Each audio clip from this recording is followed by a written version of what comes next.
Hello, and welcome to God's Honest Truth. I am your host, Sean Milligan. I apologize I wasn't able to release a video last week. I kind of got sick, and once I got better, I had this coughing fit, and still trying to get over the coughing fit, although it's not as bad. So, um, to keep things simple and shorter, I'll be reading just the New Living Translation for this week because of my condition at the moment. Now, that being said, let's do a quick recap of the story of Noah's Ark so far. So, the last chapter, we saw that as the population grew, the creatures that lived there, they started to grow wicked. There's evil started to overtake their hearts. And this saddened God. It saddened him so much that he decided to wipe off everything. However, Noah, being a righteous man who, um, followed God's word, who always did what God told him to do, God decided that he would spare him and his family. So he devised a plan for Noah to build an ark, which Noah did, and to put animals on said ark along with his sons and their wives as well as his own wife. So, that being said, let's jump into the middle part of the story, chapter 7. Okay? Here we go. Finally, the day came when the Lord said to Noah, "Get into the boat with all your family, for among all the people of the earth I consider you alone to be righteous. Take along 7 pairs of each animal that I have approved for eating and for sacrifice. Take 1 pair of each of the others. Then select 7 pairs of every kind of bird. There must be a male and female in each pair to ensure that every kind of living creature will survive the flood. 1 week from the day I will begin 40 days and 40 nights of rain, and I will wipe from the earth all the living things I have created." So here we see God giving his promise to Noah. And we're going to see very on that God keeps all his promises.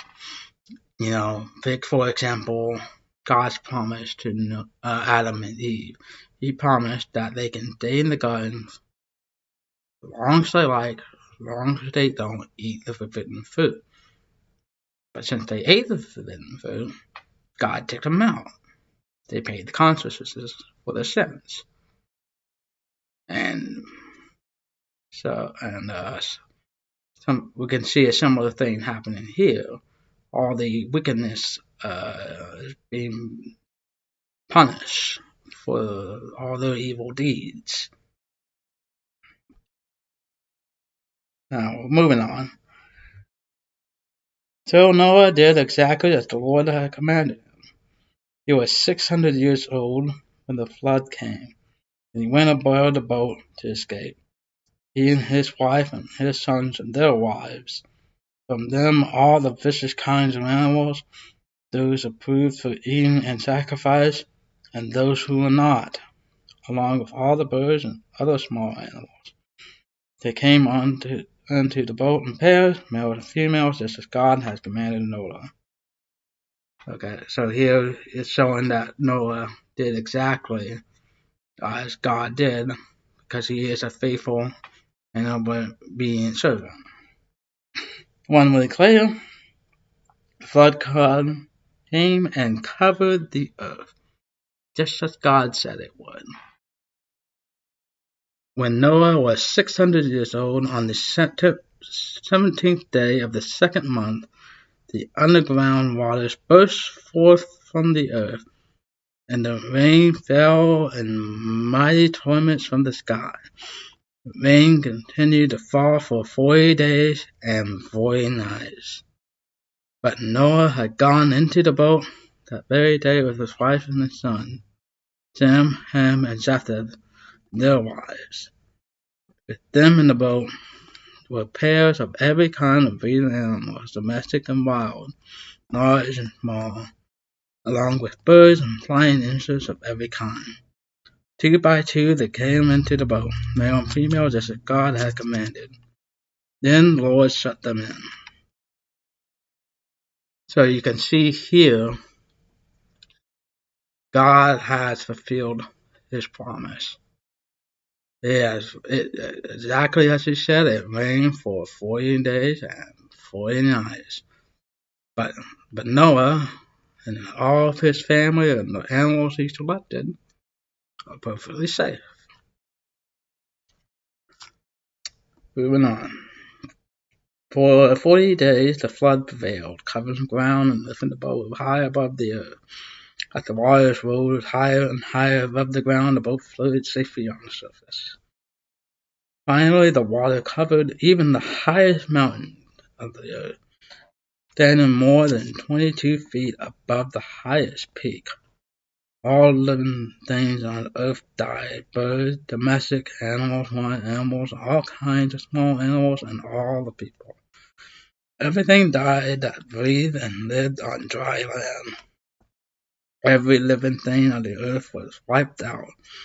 People, animals, both large, small, and birds, they were all destroyed, and only Noah was left alive, along with those who were with him in the boat, and the water covered the earth for 150 days.